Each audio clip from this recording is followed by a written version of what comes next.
Padilla, isa sa mga bumilit kagabi at may napakalaking balita si MJ tungkol sa kanya. MJ? Umagang kay ganda sa'yo, Bianca. Ano mo, bukod sa'yo, pati yung mga fans ni Daniel nakatutok na ngayong umaga. Dahil gusto nilang malaman kung ano ba itong malaking announcement at hinahanda ni Daniel para sa kanyang mga tagahanga. Narito po ang aking report. Sa lakas ng hiyawan at tilian ng mga fans sa harap ng stage, aakalain mong concert ito ni Daniel Padilla at hindi finals night ng Himig Handog. Pakiramdam na ikaw yung pinakamainit na tinanggap dito. Tama po talaga at sana next time ulit. Sa 5 special awards, 4 ang hinakot ng kantang Nasa Iyo Na Ang Lahat. Nasa iyo na ang lahat. Daniel Padilla and Gigi Marcelo. Nasa iyo na ang lahat.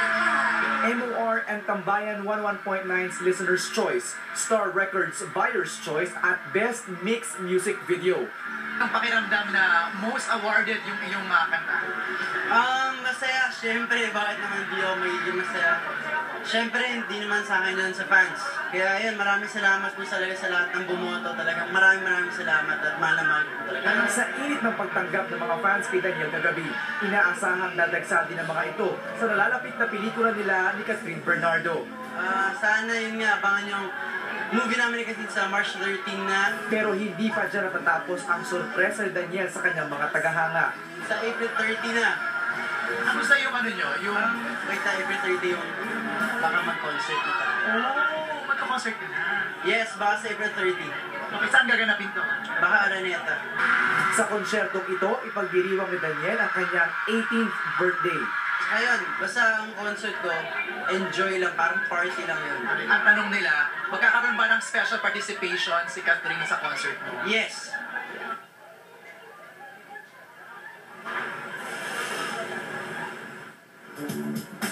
Ayan, alam mo, April 26, Bianca, ang eksaktong birthday ni Daniel at gagawin niya ng birthday concert ang April 30 para sa kanyang mga fans. Sa backstage, pinag-uusapan na namin kung ilan yung mga songs, ano yung mga concept, napakaganda, kailangan niyo talagang abangan yan. Bianca? Nakamarka na sa kalendaryo ko yan. April 30 ang concert ni Daniel Padilla. Maraming salamat, MJ. Mga kapamilya, syempre